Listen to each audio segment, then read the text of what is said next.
Assalamualaikum warahmatullahi wabarakatuh. Kali ini saya Nini Ardian dari PB4 akan melakukan video pembelajaran biodaring pada kelas 11 IPA.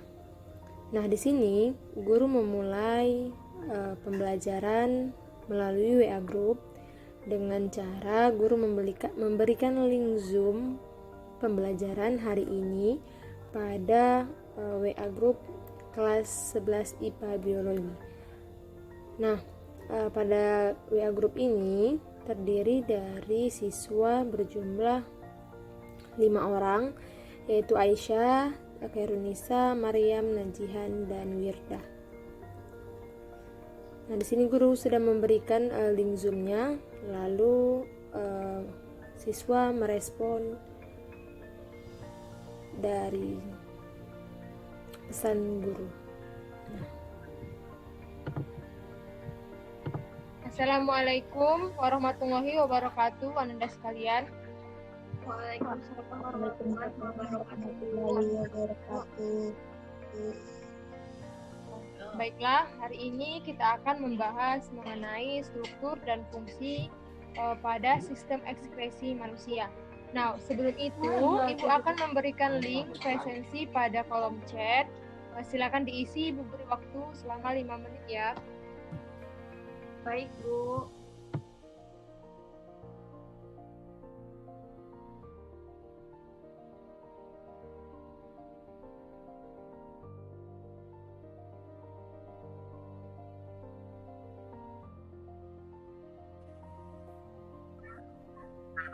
Baiklah, kita mulai pembelajaran hari ini dengan mengucapkan basmalah.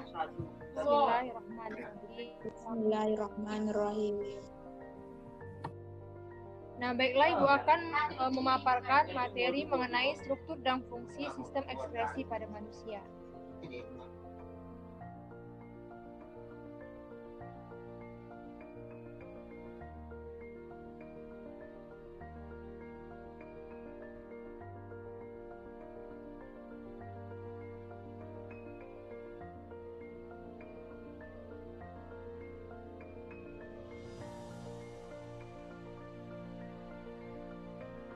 Apa slide-nya kelihatan?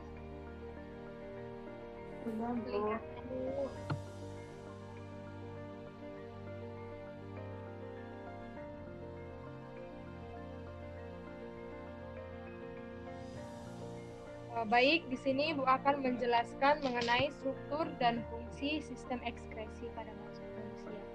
Nah, peristiwa ekskresi itu merupakan peristiwa pengeluaran sisa metabolisme yang tidak dimanfaatkan lagi. Nah, manusia memiliki organ ekskresi yang kompleks dibandingkan dengan makhluk hidup. Organ-organ ekskresi tersebut sangat penting dalam menjalankan fungsinya, seperti mengeluarkan sisa-sisa metabolisme, mengatur hemostatis tubuh, dan mengatur kadar pH cairan pada tubuh. Nah, ini merupakan gambaran dari organ pada sistem ekskresi manusia. Nah, yang pertama itu ada namanya kulit.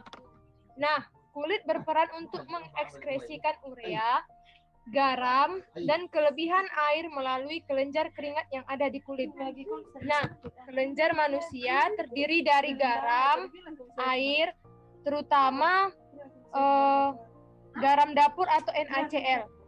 Nah, sisa metabolisme sel, kemudian urea, serta asam.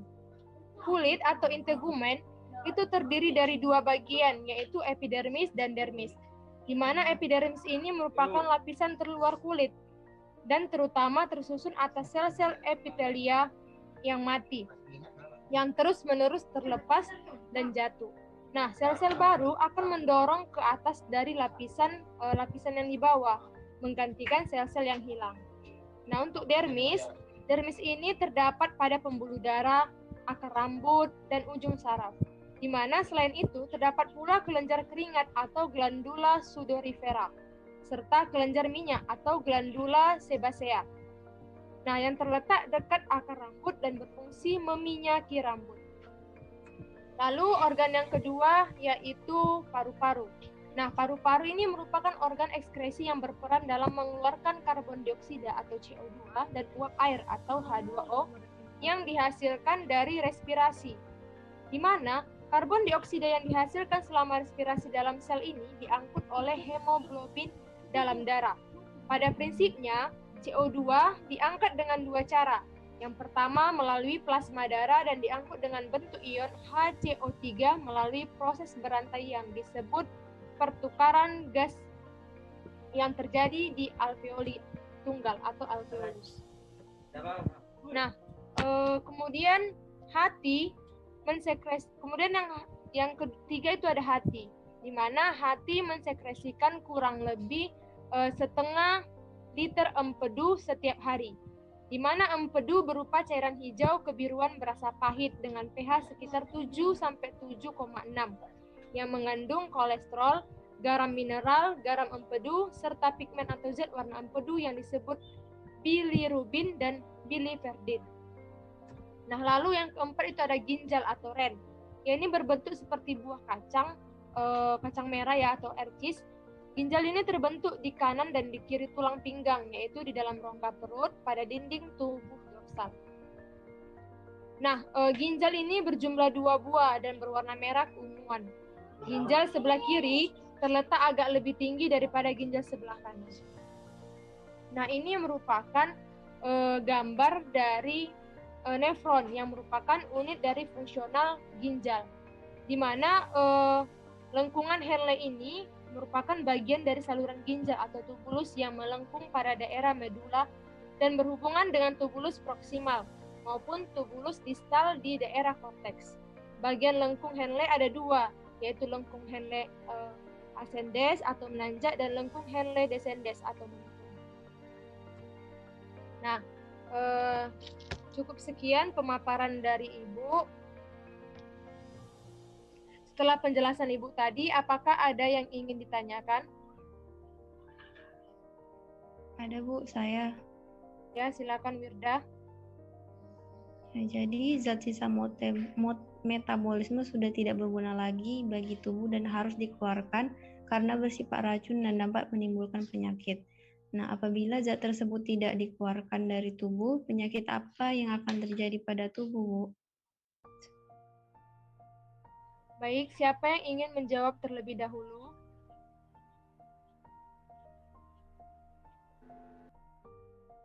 Herunisa, silakan jawab pertanyaan Wirda.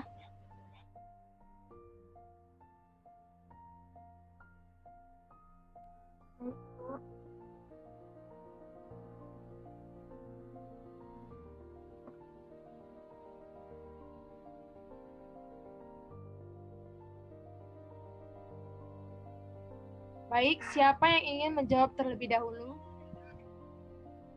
Saya, Bu. Silahkan ke Herunisa.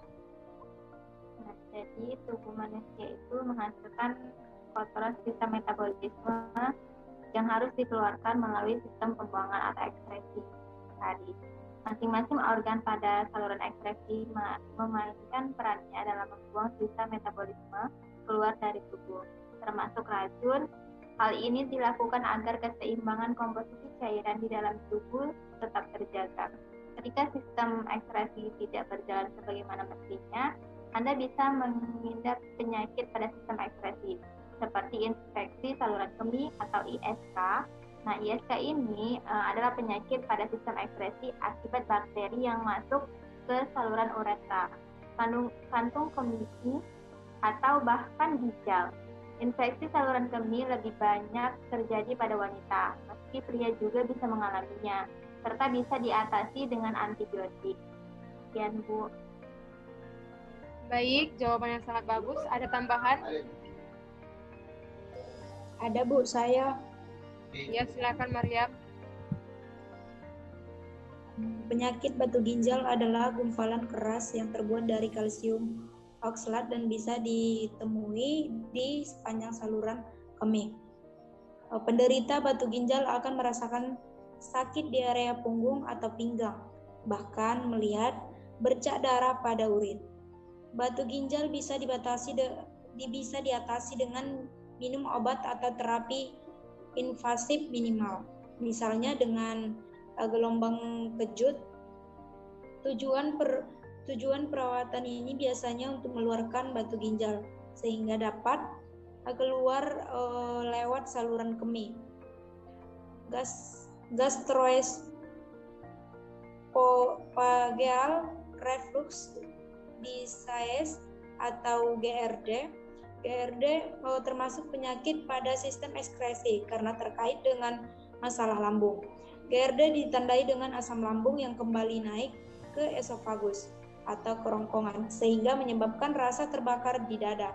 GERD bisa sampai mengakibatkan headburn, nafas bau, erosi gigi, mual hingga sulit menelan dan bernafas. Sekian, Bu. Baik, ada lagi?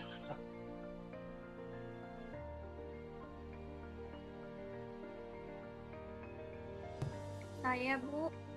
Ya, silahkan Najian. Baik, Bu. Jadi selanjutnya itu ada penyakit wasir, Bu. Nah, wasir ini merupakan semacam daging tumbuh pada anus yang berisi pembuluh darah. Daging ini bisa terasa gatal dan nyeri, serta disebabkan oleh berbagai hal, seperti diare, konstipasi kronis, terlalu mengejan saat buang air besar, hingga ada yang kurang mengkonsumsi serat. Penyakit paru obstruktif kronis atau PPOK. Nah, PPOK ini juga termasuk sebagai penyakit pada sistem ekskresi karena paru-paru tidak lagi mampu membuang karbon dioksida secara normal. Hal ini mengakibatkan seseorang yang terkena penyakit ini kesulitan bernapas. Salah satu bentuk PPOK disebut bronkitis kronis yang ditandai dengan batuk tak kunjung sembuh. Baik, ada tambahan lagi? Saya, Bu. Ya, silahkan. Kanker paru-paru, di mana penyakit ini dia bisa tumbuh di bagian manapun pada paru-paru sehingga mempengaruhi kerja organ pernafasan tersebut, termasuk dalam membuang karbon dioksida keluar tubuh. Penanganan kanker paru-paru akan sangat tergantung tipe, lokasi, dan penyebarannya. Baru selanjutnya kutu air. Kutu air ini adalah penyakit yang timbul karena keringat pada kulit yang tidak dikeluarkan dengan baik. Ketika kulit terus-terusan lembab, daerah tersebut bisa tempat terbaik jamur untuk berkembang biak. Kutu air ini adalah infeksi jamur pada kulit yang mengakibatkan menderita gatal, kulit bersisik, dan rasa seperti terbakar. Dan yang terakhir yaitu jerawat. Jerawat ini sebetulnya bukan diakibatkan oleh keringat yang dibuang pada ekskresi, namun keringat yang menumpuk akan mengakibatkan munculnya bakteri yang menyebabkan jerawat. Di sisi lain, terlalu sering mengelap keringat juga bisa membuat kulit iritasi. Sekian, Bu. Nah, baiklah, betul sekali atas jawaban Anda semua. Jika zat sisa metabolisme pada tubuh tidak dikeluarkan, maka akan menimbulkan penyakit-penyakit yang terjadi pada organ, misalnya ada jerawat, kutu air, kanker paru-paru, bronkitis, infeksi saluran kemih. Nah, baiklah, kita sudah masuk pada akhir pembelajaran. Apakah ada yang bisa menyimpulkan pembelajaran kita hari ini? Saya, Bu. Silakan.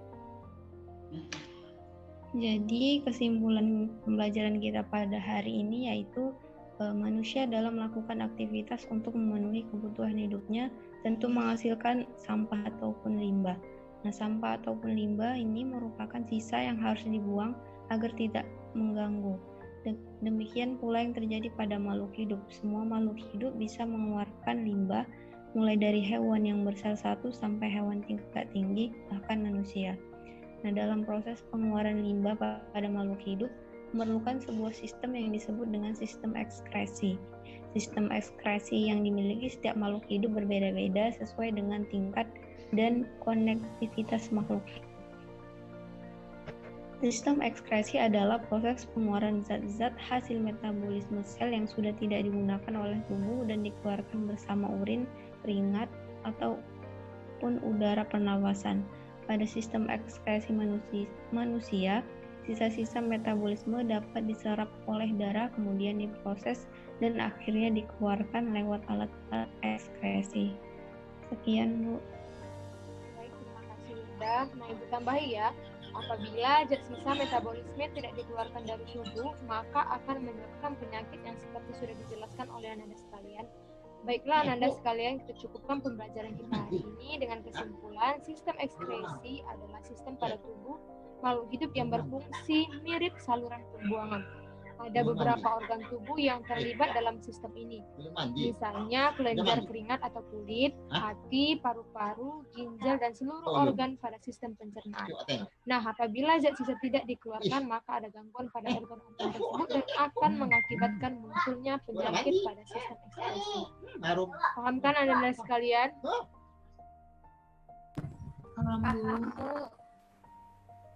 Nah, baik, untuk refleksi pembelajaran kita hari ini, Ibu sudah membuat forum tugas kita di GC. Silakan dikerjakan. Untuk pertemuan selanjutnya akan kita bahas bersama mengenai tugas tersebut dan melanjutkan dengan materi selanjutnya. Baiklah, jika kita akhiri pembelajaran kita dengan mengucapkan hamdalah. Alhamdulillah. Nah, ini merupakan tugas refleksi pembelajaran yang dilakukan oleh guru dan siswa mengenai struktur dan fungsi sistem ekskresi.